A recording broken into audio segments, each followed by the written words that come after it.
नमस्कार, मैं दीपक शर्मा हूँ। मेरे यूट्यूब मंच पर आपका स्वागत है। दोस्तों, इस देश के सबसे बेशर्म और सबसे बेहूदे एंकर को नेशनल अवार्ड देने के लिए मोदी सरकार कब माफी मांगेगी? और क्या ये जो national award, national youth icon award, इस बेहूदे बेशर्म एंकर को मोदी जी ने अपने हाथों से दिया, क्या ये अवार्ड मोदी वापस लेंगे? अब ये सवाल मैं इसलिए कर रहा हूं क्योंकि इस बेशर्म और बेहूदे एंकर ने, नेशनल अवार्ड विनर एंकर ने, एक पब्लिक शो में हम सभी के माँ बाप के पवित्र रिश्ते, पाक रिश्ते को लेकर सार्वजनिक तौर पर कीचड़ उछाला है।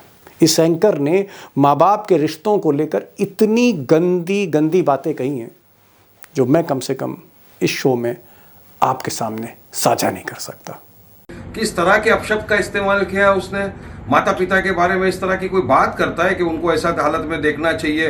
नंगे पने की हद हो गई है। भाग्य इस देश का गाली देने वाला, अश्लील गंदे सोच चलाने वाला इस देश में सेलिब्रिटी है। अब पिछले ही साल लोकसभा चुनाव से पहले ये जो एंकर है, जो अपना नाम रणवीर अलाहाबादिया बताता है और बियर बाइसेप्स के नाम से इसका यूट्यूब चैनल है और इसका कहना है कि मिलियंस ऑफ फॉलोअर्स हैं, इसने बीजेपी के साथ एक अरेंजमेंट किया या मोदी सरकार के साथ अरेंजमेंट किया, सरकार का, मोदी सरकार का पीआर किया, पैसा भी लिया और बाद में आईएनबी मिनिस्ट्री, भारत सरकार का सूचना और प्रसारण मंत्रालय, उसने इस एंकर को, रणवीर अलाहाबादिया को, देश का यूथ आइकॉन माना और नेशनल अवार्ड घोषित किया। यानी पूरे देश में यूथ का जो आइकॉन है, कंटेंट क्रिएटर है, वो रणवीर अलाहाबादिया है। और बाकायदा एक प्रोग्राम किया गया जहां प्रधानमंत्री नरेंद्र मोदी ने अपने हाथों से national youth icon award Ranveer Allahabadia को दिया। और यही नहीं, उन्होंने शाबाशी भी दी, बेस्ट विशेस भी दिए रणवीर अलाहाबादिया को।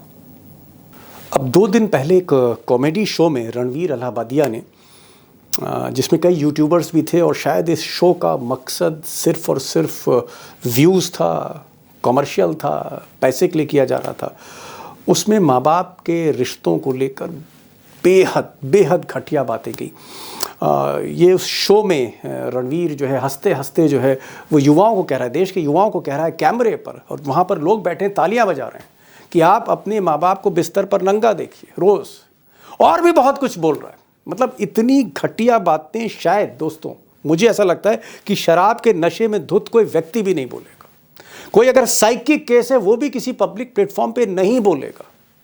माँ बाप जहां एक परमेश्वर हैं, उसके बारे में ये जो नेशनल अवार्ड विनर है, देश का यूथ आइकॉन है, ऐसी बातें कह रहा है कि लोगों को बर्दाश्त नहीं हुआ।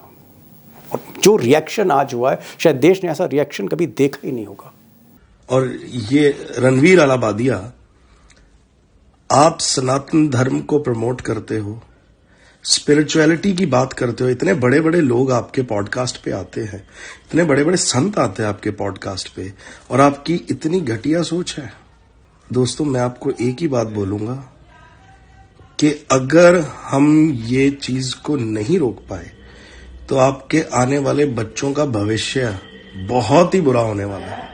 अब एक तरफ इतनी गंदी बातें जो कभी देश ने सुनी नहीं, सोची नहीं, वो ये आदमी कर रहा है, और दूसरी तरफ ये जो एंकर है अपने यूट्यूब चैनल बियर बाइसेप्स पर लिखता है कि ये राजनीति पर, पॉलिटिक्स पर, रिलीजन पर, धर्म पर, स्पिरिचुअलिटी पर, अध्यात्म पर ये शोज करता है, वीडियोस बनाता है। और ये भी लिखता है कि इसको प्राइम मिनिस्टर नरेंद्र मोदी, ये यूट्यूब पर लिखा हुआ है होम पेज पे, कि प्रधानमंत्री नरेंद्र मोदी ने इसको रिकॉग्नाइज किया और इसको नेशनल अवार्ड दिया गया।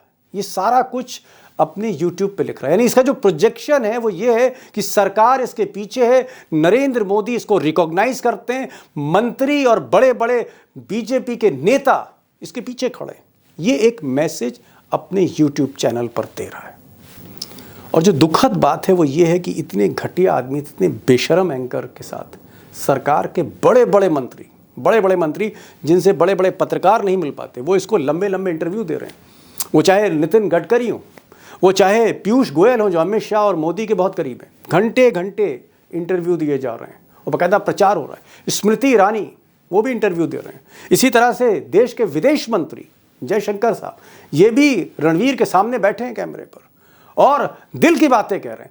सच्चाई तो यह है कि रणवीर अलाहाबादिया के लिए जैसे सरकार ने रेड कारपेट बिछा दी। और मुझे तो किसी ने बताया कि ना सिर्फ इंटरव्यू दिया गया, माल भी दिया गया। अब हैरत की बात यह है कि एक तरफ रणवीर अलाहाबादिया वो सरकार के जो बड़े बड़े ताकतवर मंत्री हैं उनके साथ मिल रहा है, हाथ मिला रहा है, इंटरव्यू ले रहा है, प्रधानमंत्री इसको बुला रहे हैं, लाल कालीन बिछ रही है, तालियां बज रही हैं और उसको सबसे बड़ा यूथ आइकॉन का अवार्ड दिया जा रहा है, सरकारी अवार्ड दिया जा रहा है। और दूसरी तरफ यही आदमी, यही लड़का पब्लिकली, सार्वजनिक तौर पर, कॉमर्शियल इंटरेस्ट के लिए, पैसे के लिए समाज में जहर घोल रहा है, आपके बच्चों के माइंड को पॉल्यूट कर रहा है, ऐसी गंदी बातें कर रहा है जो शायद अमेरिका, ब्रिटेन या फ्रांस या इटली जैसे जो समाज हैं उदारवादी, वो स्वीकार नहीं करेंगे। इस तरह का जहर घोल रहा है। सवाल जो बिग क्वेश्चन है हमारे और आपके लिए कि क्या सिर्फ एफआईआर ही लिखी जाएगी या ये आदमी के हाथ में, इस आदमी के हाथ में हथकड़ी डाल के इसको जेल भेजा जाएगा, संगीन धाराओं में मुकदमा लिखा जाएगा। और सवाल ये भी है कि क्या बियर बाइसेप जो इसका चैनल है उसको डिलीट किया जाएगा, इसको ब्लैकलिस्ट किया जाएगा, सरकार के साथ इसका कोई भी ट्रांजैक्शन नहीं होगा, किसी भी मंत्रालय में इसको घुसने नहीं दिया जाएगा। क्या ये ब्लैक लिस्ट होगा और इसका जो यूट्यूब चैनल है वो डिलीट किया जाएगा? और क्या सरकार जिसे अख्तियार है यूट्यूब पर दबाव डाल सकती, क्या इसके चैनल पर कार्रवाई होगी? और सबसे बड़ा सवाल जो मैंने शुरू में कहा था कि सरकार जिसे नेशनल यूथ आइकॉन अवार्ड दे रही है, यानी आप युवाओं के प्रतीक हैं, इंस्पिरेशन है इस देश में, क्या वो अवार्ड देने के लिए सरकार माफ़ी मांगेगी? और मिस्टर मोदी जिन्होंने अपने हाथों से अवार्ड इसको दिया, क्या ये अवार्ड अब वापस लिया जाएगा? क्या सरकार ये ऐलान करेगी कि हम ये अवार्ड वापस लेते हैं क्योंकि ये इस अवार्ड का हकदार नहीं, इस लायक नहीं है कि ये यूथ आइकन इसे कहा जाए? क्या सरकार ये फैसला लेगी, अवार्ड वापस लेगी? अब दोस्तों कुछ और इम्पॉर्टेंट क्वेश्चंस भी हैं, जैसे रणवीर अलाहाबादिया ये इकलौते सोशल इन्फ्लुएंसर नहीं है जो बीजेपी का जिन्हें आशीर्वाद मिल रहा है या मोदी जी जिन्हें अवार्ड दे रहे हैं या मोदी जी के जो करीब अपने को बताते हैं। कई और ऐसे यूट्यूबर्स हैं जिन्होंने बीजेपी की मदद करी लेकिन कर्मकांड भी उनके सही नहीं थे। जैसे मिसाल के तौर पर रॉकी मित्तल अभी एक दुष्कर्म का मामला था जो सुर्खियों में था, मैंने उस पर खबर भी की थी, टाइमलाइन पे देख सकते हैं। हरियाणा के स्टेट बीजेपी चीफ के साथ ये एक रिसोर्ट में थे हिमाचल प्रदेश में, वहाँ पर एक महिला ने दुष्कर्म की एफआईआर कराई थी। ये भी मोदी जी के बहुत करीब थे, ये भी एक बड़ा विवाद है। इसी तरह से अगर आप एल्विश यादव को देखें, कंट्रोवर्सीज एल्विश यादव के भी साथ हैं और वो भी एक सोशल इन्फ्लुएंसर के तौर पर बीजेपी की मदद करते हैं। और ख़ासकर एल्विश यादव, उन्हें तो कहा जाता है कि मनोहर लाल खट्टर जो इस वक्त कैबिनेट मिनिस्टर हैं, उससे पहले हरियाणा के फॉर्मर चीफ मिनिस्टर थे, वो बहुत करीब हैं एल्विश यादव के। तो चाहे वो एल्विश यादव हों, चाहे वो रणवीर अलाहाबादिया हों, चाहे वो रॉकी मित्तल, ऐसे कई नाम हैं। सवाल इस बात का है कि क्या बीजेपी ऐसे सोशल इन्फ्लुएंसर से चुनाव में मदद लेती है और क्या ऐसे लोगों को यूथ आइकॉन बता देती है जो माँ बाप के रिश्तों को लेकर जो इस तरह की घिनौनी गंदी बातें करते हैं और जिन पर कोई एक्शन नहीं होता? कि सरकार के पनाह में इस तरह के लोग पाले जा रहे हैं जिन्हें यूथ आइकॉन कहा जा रहा है। बहुत ही सेंसिटिव इशू है, बहुत सेंसिटिव इशू है, खासकर आपके बच्चों के लिए, हमारे बच्चों के लिए बहुत संवेदनशील मामला है। और आज मैंने एक ख़ास मेहमान को बुलाया है, अनुराग चतुर्वेदी, पत्रकार हैं, साहित्यकार हैं, सामाजिक संवेदनाओं को समझते हैं और सबसे बड़ी बात 5-6 वर्षों तक वो सेंसर कमेटी में भी रहे, सेंसर बोर्ड में रहे। उनको मैंने बुलाया है, बॉम्बे से जुड़ेंगे और हमारे साथ टाइगर भी होंगे, अशोक वानखेड़े होंगे। अशोक वानखेड़े से एक्चुअली मैं पूछना चाह रहा था कि ये जो जमात है एल्विश यादव की या रणवीर अलाहाबादिया की या रॉकी मित्तल की, इस तरह के लोगों को इतनी तरजीह क्यों दी जा रही है? और एक और सवाल पूछा, क्या वाकई अवार्ड वापस लेना चाहिए मोदी जी को? टाइगर, जो बड़ा सवाल है वो ये है कि बात सिर्फ रणवीर अलाहाबादिया की नहीं है कि उसने जो एक घिनौनी बातें कही माँ बाप को लेकर।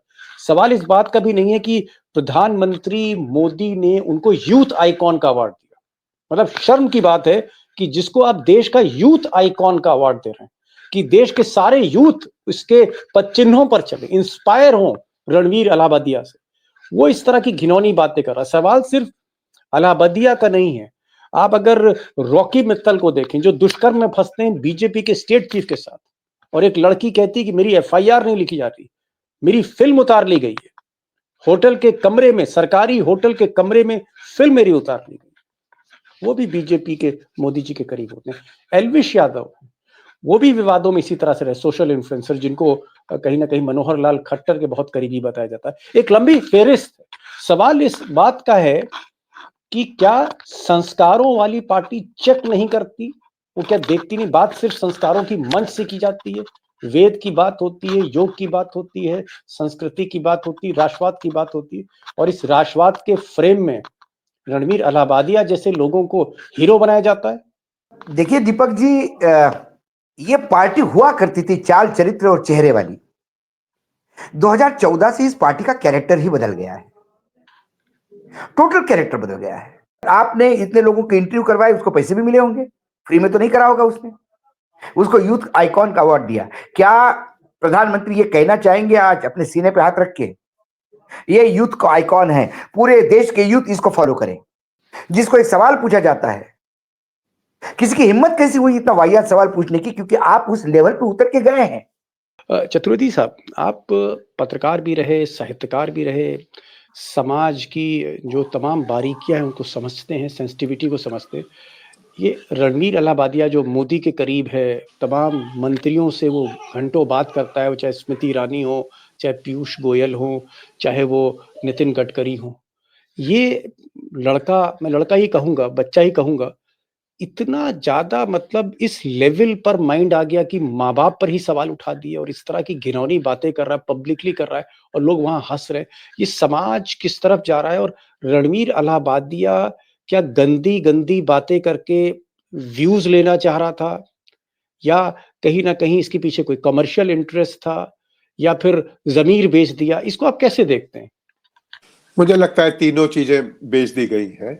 जमीर भी बेचा, मार्केट भी था, और साथ ही साथ एक समाज में इस तरीके का न्यू नॉर्मल जो कह रहे हैं वो भी हो रहा है। और ये जो भारतीय जनता पार्टी ने जिस तरीके से इस सबको लेजिटिमाइज किया, इन्फ्लुएंसर जिस तरीके से बाजार ने बनाए, फिर उनको उन्होंने अपना लिया, तो ये तीन तिगड्डा जो बना है, इसमें आपको तीनों को अलग अलग रूप से डाइसेक्ट करना पड़ेगा, तब मालूम पड़ेगा कि ये बीमारी कहां पर है। क्या आपको लगता है कि रणवीर अलाहाबादिया ने जो भी पाप किया है और जिस तरह से पूरे देश में टॉप ट्रेंडिंग है हर जगह, सोशल मीडिया पर या फिर अगर आप एक्स पर देखें, और एक बहुत जबरदस्त रिएक्शन है, क्या रणवीर अलाहाबादिया का सरकार को उसके यूट्यूब चैनल को बंद करना चाहिए, उसके जितने सोशल मीडिया अकाउंट है बंद करना चाहिए? क्योंकि वो इस लायक नहीं है, इस लायक नहीं है कि आप उस मंच पर रहें। मैं बात मिलियन और ट्रिलियन फॉलोअर्स की नहीं कर रहा हूं। क्या एक्शन होना चाहिए? क्या जिस आदमी को मोदी ने नवाजा, जी, मुझे लगता है कि मोदी को देश से माफी मांगनी चाहिए कि मैंने गलती की और इस लड़के को इन्फ्लुएंसर बताया, लेकिन मोदी में यूथ आइकॉन बताया देश का, यूथ आइकॉन। क्योंकि आपने जो तीनों अभी जो उदाहरण दिए, मित्तल, रॉकी का, रॉकी मित्तल या एलविश यादव का, और ये तीनों अपराधी हैं इनकी जगह।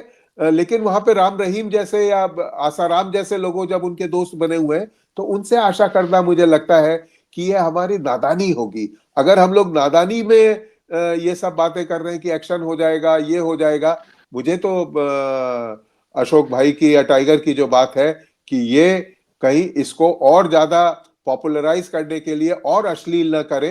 टाइगर, यहाँ पर मैं एक चीज कहना चाह रहा था कि जो रणवीर अलाहाबादिया है, इसको जो नेशनल यूथ आइकॉन अवार्ड, यानी देश में जो यूथ हैं, जो युवा हैं, उसके प्रतीक पुरुष, उसके हीरो, यूथ आइकॉन, ये जो अवार्ड है, ये अगर किसी प्राइवेट बॉडी का होता, लायंस क्लब का होता, रोटरी क्लब का होता, बात समझ में आती।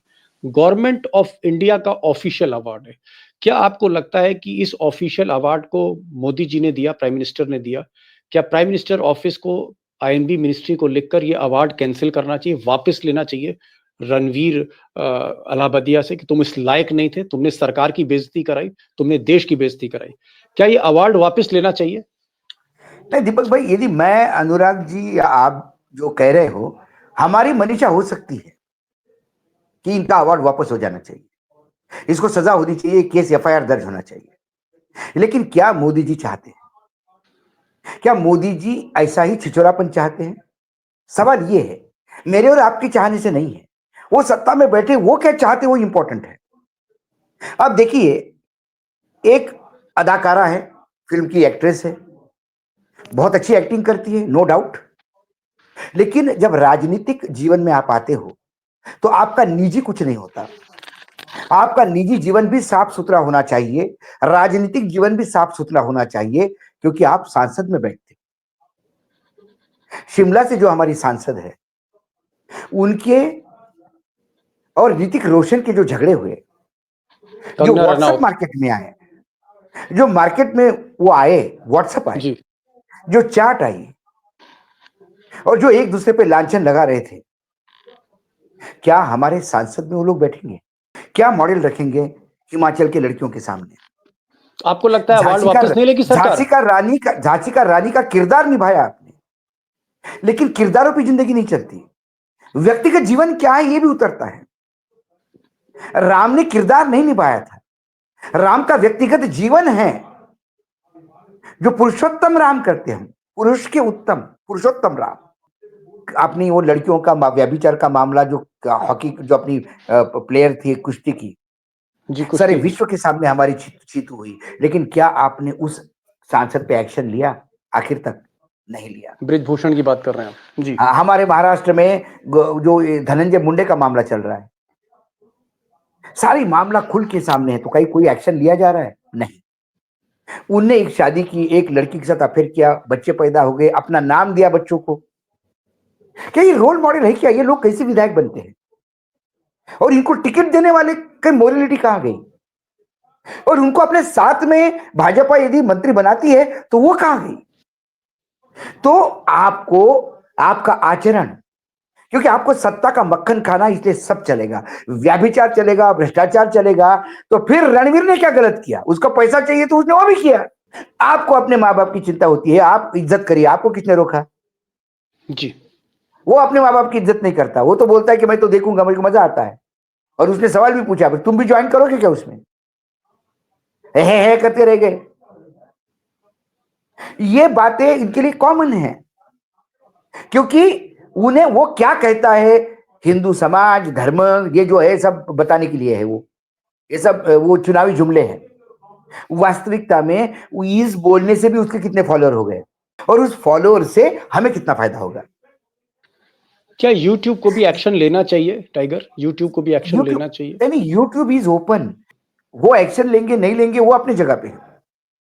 ये बात अगर इस तरह की जो माँ बाप को लेकर बहुत ही घिनौनी बातें करी, अगर रणवीर अलाहाबादिया जो मोदी जी के खास हैं, मोदी जी ने उनको इनाम दिया, सरकार के ज्यादातर मंत्रियों के करीबी हैं, अगर रणवीर की जगह कोई मुस्लिम होता और ये बात कर दिया होगा, तो क्या अभी तक योगी जी का बुलडोजर चल गया होता उसके घर पे?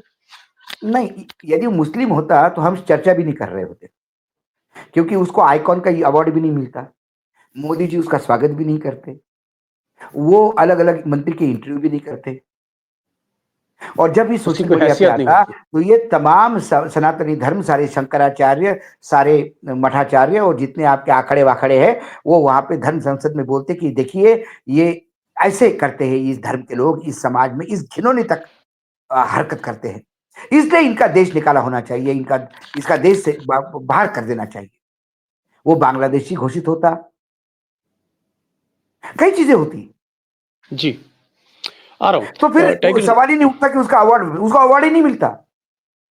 अवार्डी में चतुर्थी साहब, क्योंकि सेंसरशिप भी आप जानते हैं, उस कमेटी में भी रहे और लगातार आप इंफॉर्मेशन ब्रॉडकास्टिंग मंत्रालय भी देख रहे हैं, क्या आपको लगता है कि मिनिस्ट्री को जिन्होंने ये सरकारी अवार्ड दिया है, क्योंकि अवार्ड सरकारी है, टैक्स पेयर के पैसे से अवार्ड दिया गया, क्या ये अवार्ड वापस होना चाहिए? क्या ये जो रणबीर को अवार्ड दिया गया है आज की तारीख में उसको वापस लेना चाहिए?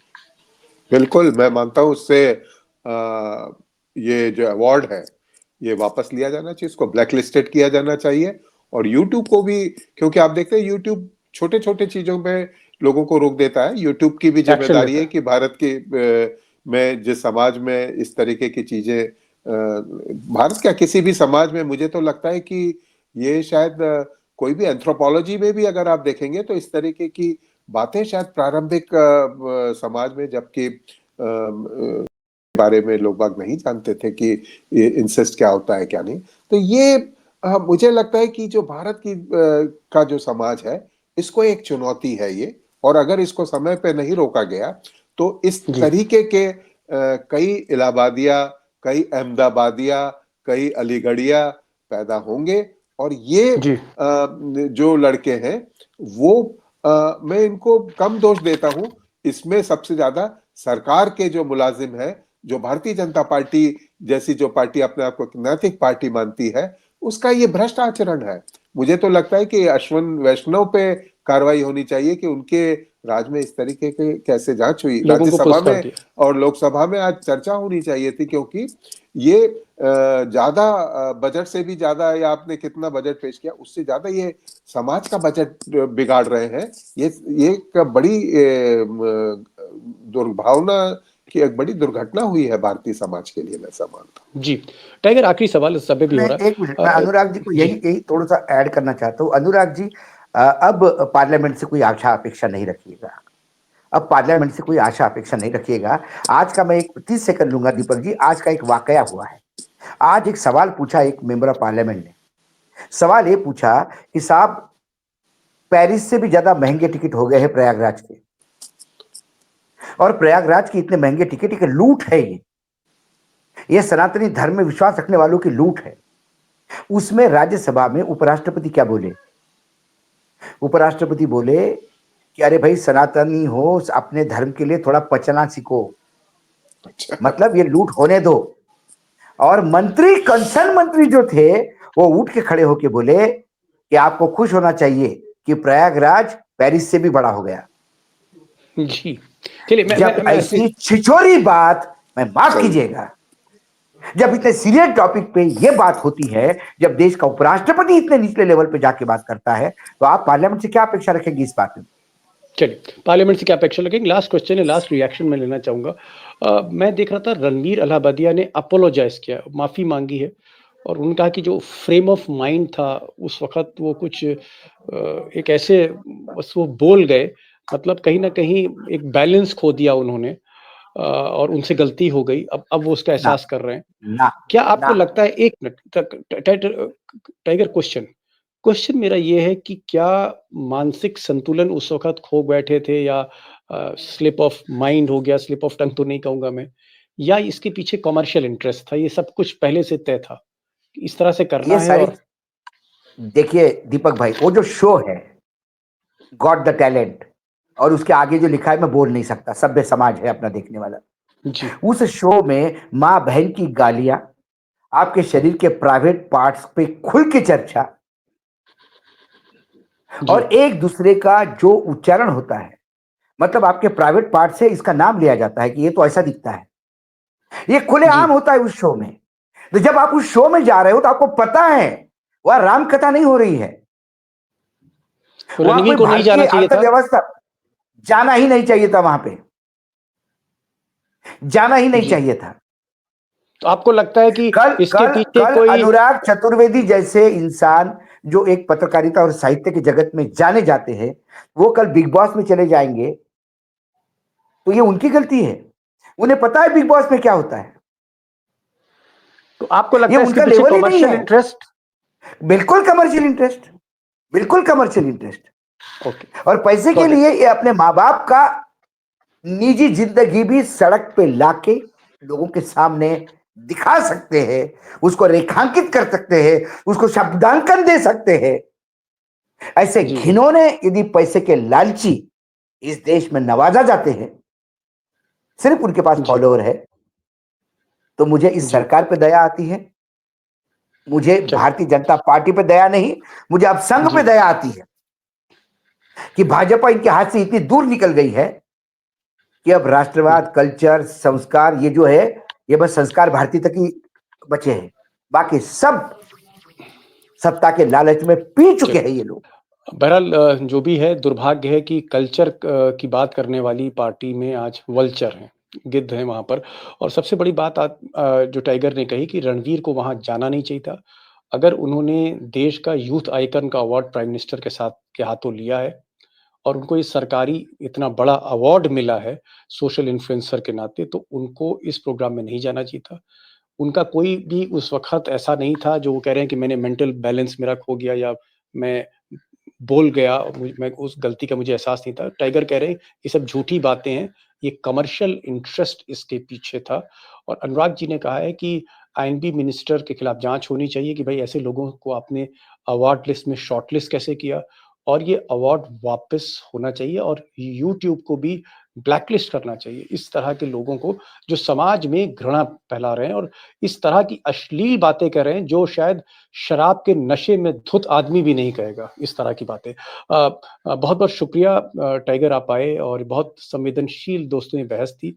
अनुराग जी को मैंने बुलाया। मैं ये शो नहीं करना चाहता था लेकिन चूँकि सरकार जिस तरह के लोगों को स्पॉन्सर कर रही है, उन लोगों का मयार क्या है? वो लोग कितने नीचे उतर सकते हैं, माँ-बाप को भी बेच सकते हैं, उनकी अस्मत बेच सकते हैं, इज़्ज़त बेच सकते हैं और पब्लिकली बेच सकते हैं और इज़्ज़त बेचने के बाद हँस सकते हैं, उसका मज़ाक भी उड़ा सकते हैं। ये देश कहाँ जा रहा है और ऐसे लोगों को प्रधानमंत्री शाबाशी दे रहे हैं, बेस्ट विशेस दे रहे हैं, उनको इनाम दिया जा रहा है। बहरहाल बहुत-बहुत शुक्रिया टाइगर आप आए और चतुर्वेदी साहब आपका भी बहुत-बहुत शुक्रिया। Thank you so much for watching this programme.